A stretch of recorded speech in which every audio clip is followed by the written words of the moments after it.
আল্লাহ তো সবকিছু নিয়তি লিখে রেখেছেন যে অমুক লোক ভালো হবে না খারাপ হবে, সে কাউকে খুন করবে কি করবে না, বা কাউকে ধর্ষণ করবে কিনা, অথবা চুরি করবে কিনা, অথবা ভালো কাজ করবে কিনা, সে বেহেশতে যাবে নাকি দোজখে, সবকিছু আগে লেখা থাকলে আমরা কি করব? এখানে কার দোষ? যদি কাউকে খুন করি, আল্লাহ আমার কদরে লিখেছেন, আমি খুন করবো আর করে ফেললাম, এই দোষটা কার? দোষ তো আল্লাহর। তাহলে আমাকে দোজখে পাঠানো হবে কেন? আর এটা খুবই লজিক্যাল প্রশ্ন। এই প্রশ্নের উত্তরে বলবো, আমাদেরকে এই কদর বা নিয়তির ধারণা আগে বুঝতে হবে যে আল্লাহ সুবহানাহু ওয়া তাআলা আগে থেকে লিখে রেখেছেন একটা মানুষ কখন জন্মাবে, তারপরে সে কোন দেশে জন্মাবে, কখন মারা যাবে, কোন দেশে মারা যাবে। আল্লাহ পবিত্র কোরআনে বলেছেন সূরা ইসরা অধ্যায় 17 আয়াত নম্বর 14 যে যখন কোনো শিশু জন্ম নেয় তার কর্মগুলো আমি তার গ্রীবালগ্ন করে দিই। একজন মানুষের ব্যাপারে আল্লাহ জানেন সে কি কি করবে, ভালো না খারাপ, সঠিক না বেঠিক, সে বেহেশতে যাবে নাকি দোজখে যাবে। যে ধরেন একটা ক্লাসে একজন টিচার পড়াচ্ছেন 100 জন ছাত্রকে প্রায় 1 বছর ধরে, আর পরীক্ষা শুরুর আগে টিচার অনুমান করলেন যে এই ছাত্রটা এবারের পরীক্ষায় ফার্স্ট হবে, ফার্স্ট ক্লাস ফার্স্ট, এই ছাত্র পাবে সেকেন্ড ক্লাস, এই ছাত্র করবে ফেল। এটা আমি উদাহরণ হিসেবে বলছি। এর কিছুদিন পরে পরীক্ষা হয়ে গেল, প্রথম ছাত্র হলো ফার্স্ট ক্লাস ফার্স্ট, এই ছাত্র সেকেন্ড ক্লাস, আর ওই ছাত্রটা করলো ফেল। এখন আপনাদের প্রশ্ন করি, যে ছাত্র ফেল করেছে সে কি টিচারকে বলবে আপনি বলেছিলেন যে আমি ফেল করব তাই ফেল করেছি? এখানে দোষটা কার? টিচারের নাকি ছাত্রের? কার দোষ? ছাত্রের। টিচার অনুমান করেছেন এই ছাত্রটা বাইরে ঘুরে বেড়ায়, ঠিক মতো ক্লাসে আসে না, সিনেমা দেখতে যায়, এজন্য সে ফেল করবে।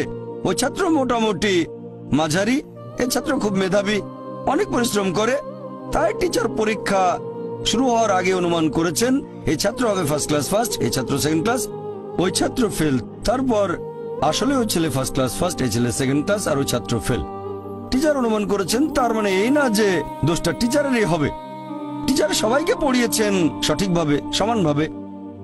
একইভাবে আল্লাহ সুবহানাহু ওয়া তাআলার আছে ইলমে গায়েব, তিনি ভবিষ্যৎ সম্পর্কে জানেন। কিছু জিনিস ঠিক করা আছে যে এই লোকটা জন্মাবে অমুক দেশে, জন্মাবে অমুক দিনে, আর সে মারা যাবে অমুক দেশে অমুক তারিখে, ইত্যাদি ইত্যাদি। তার পরিবেশ ধনী হবে নাকি গরিব হবে, তবে পছন্দটা এখানে আপনার। যেমন ধরেন 12 স্ট্যান্ডার্ড পাশ করার পরে অপশন আপনার হয়তো ইঞ্জিনিয়ার হবেন, অথবা ডাক্তার হবেন, বা একজন আইনজীবী। এখানে পছন্দ আপনার, ঠিক করলেন আপনি হবেন ইঞ্জিনিয়ার। এখন আল্লাহ এটা আগে থেকেই জানেন যে 12 স্ট্যান্ডার্ড পাশ করার পরে আপনি ইঞ্জিনিয়ার হওয়ার চেষ্টা করবেন, তাই আল্লাহ আগে লিখে রেখেছেন। ব্যাপারটা এমন না যে আল্লাহ লিখে রেখেছেন বলে আপনি বেছে নিচ্ছেন। যেহেতু আপনি এটাই বেছে নেবেন, তাই আল্লাহ আগে লিখে রেখেছেন। এখানে পছন্দ আপনার, তবে আল্লাহ আপনার পছন্দ জানেন। যেমন ধরেন একটা রাস্তার মোড়ে আসলেন, সামনে 5টা রাস্তা, রোড নাম্বার 1, 2, 3, 4, 5। এখানে পছন্দ আপনার, বেছে নিতে পারেন রোড নাম্বার 1, 2, 3, 4, 5। আপনি গেলেন রোড 2-এ, এটা আগে থেকেই লেখা আছে আপনার নিয়তিতে যে আপনি যাবেন 2 নম্বর রোডে। ব্যাপারটা এমন না যে আল্লাহ লিখেছেন বলে আপনি করছেন, যেহেতু আপনি এটাই বেছে নেবেন তাই আল্লাহ আগে লিখে রেখেছেন। তাহলে পছন্দ আপনার।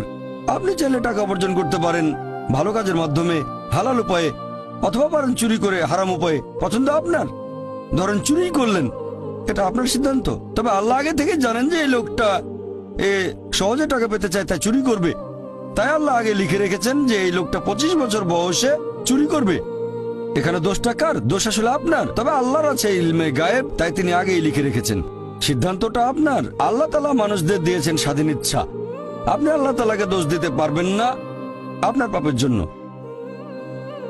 যদি আপনি দোজখে যান, যাবেন আপনার পাপ কাজগুলোর জন্য, আর যদি বেহেশতে যান সেটার কারণ হবে আল্লাহ সুবহানাহু ওয়া তাআলার অসীম করুণা।